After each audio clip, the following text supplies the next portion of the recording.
통계뱅크 주식회사 이경만 대표가 설명해주는 삼성전자의 주간 통계 해설입니다. 공정거래위원회와 OECD 항공센터 근무 경험을 살려 삼성전자를 공정하게 분석합니다. 삼성전자가 그간 퀄컴으로부터 사오던 폰의 두뇌인 AP를 개발 성공하였습니다. 엑시놉스라고 하는데 3나노 2세대 공정으로 제작되었고 AI폰에 적용되어 미국에서 선풍적인 인기를 끌었습니다. 한편 퀄컴도 AP인 신형인 스냅드래건 8을 개발하여 금년 10월에 중국 샤오미에 탑재할 것으로 알려졌습니다. 지금은 폰의 두뇌 전쟁 시대입니다. 엑시노스가 탑재된 최대 폰이 미국에서 애플을 능가하는 소비자 만족 지수 83점을 얻었습니다. 애플은 82점보다 높다고 평가되었습니다. 요즘은 HBM을 넘어서 기업용 첨단 칩으로 전선이 확대되고 있습니다. 현재 삼성전자가 1위를 수성하고 있고 SK하이닉스가 추격하고 있는 분야가 SSD입니다. 가격도 기업용 SSD는 최대 25% 상승하고 일반 제품 가격이 최대 18%까지 상승한다고 트렌드포스는 밝혔습니다. 그간 AI 트렌드가 학습지 중에서 올해부터는 추론으로 확대되어 고용량 고사양의 SSD가 필요하기 때문입니다. 한편 지난 10년간 삼성의 하드웨어와 구글의 소프트웨어라는 신사협정으로 양사하는 사업을 해왔습니다. 요즘은 경쟁대화 관계로 바뀌고 있습니다. 그간 맺어온 모바일 특허 공유 협약이 종료되었습니다. 구글도 스마트폰인 픽셀폰을 출시했습니다. 일본에서는 시장 점유율이 10.7%를 차지했는데 이것은 삼성의 6.3%를 넘어선 비율입니다. 또한 구글은 이 폰의 두뇌 역할을 하는 AP인 텐세 제조 파트너도 현재 삼성 판도리에서 대만의 TSMC로 교체할 우려가 있습니다. AI 시대가 전개되면서 산업 전반에 있어서 경쟁 구조가 아주 혼탁하게 바뀌고 있습니다. PC 산업 부분에서도 마찬가지입니다. 새로운 강자가 나왔습니다. 즉 마이크로소프트가 코파일럿을 적용한 PC를 오픈했습니다. 애플이 AI를 제대로 응용하지 못하고 주춤하고 있을 때 에밀스가 선제적으로 PC 시장에 진입하게 된 것입니다. 삼성전자도 갤럭시 북 엣지를 개발하여 공개했습니다. 앞으로 마이크로소프트가 얼마나 시장을 침투할지 삼성전자는 경계하고 있는 상황입니다.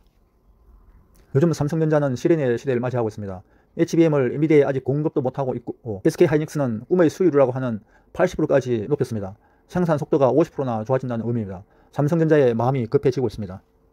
HBM을 생산하려면 ASML의 최첨단 노광 장비, 즉 한이 NA EUV가 있어야 합니다. 대당 5천억이 넘는 이 장비를 인텔이 6대를 싹쓸이 했습니다. TSMC는 25년부터 도입하려고 했지만 어렵게 되었습니다. 삼성전자는 27년부터 도입할 예정입니다. 그런데 제대로 도입할 것인지 부담이 되는 부분이 있습니다. 앞으로 우리나라가 반도체 강국으로 존속할 것인가 아마 상당히 우려스러운 부분이 있습니다. 미, 중 반도체 전쟁의 여파로 말레이시아, 싱가포르가 수혜 지역으로 부상하고 있습니다. 인텔, 마이크론 등 세계적 기업들이 이 두 나라의 반도체 공장, 2차전지 공장을 집중적으로 건설하고 있습니다. 아마 5년 뒤에는 반도체의 공급량이 수요를 넘어서는 공급 과잉 시대가 올지도 모릅니다. 한편 그간 엔비디아가 반도체 칩을 설계하면 HBM과 베이 다이스는 SK하이닉스가 생산하고 패키징은 TSMC가 했습니다. 앞으로는 베이스 다이도 생산을 TSMC가 하겠다고 합니다. TSMC가 HBM 시장에 비집고 들어오고 있는 상황입니다. 삼성전자나 SK하이닉스가 상당히 걱정하는 상황을 맞이하고 있습니다. 제가 보기에 삼성전자는 판단력이 좀 흐려진 것이 아니냐 하는 생각이 듭니다. 왜냐하면 2022년에 HBM 개발 중단을 했다는 것은 그만큼 종합적 판단력이 흐려졌다는 증거입니다.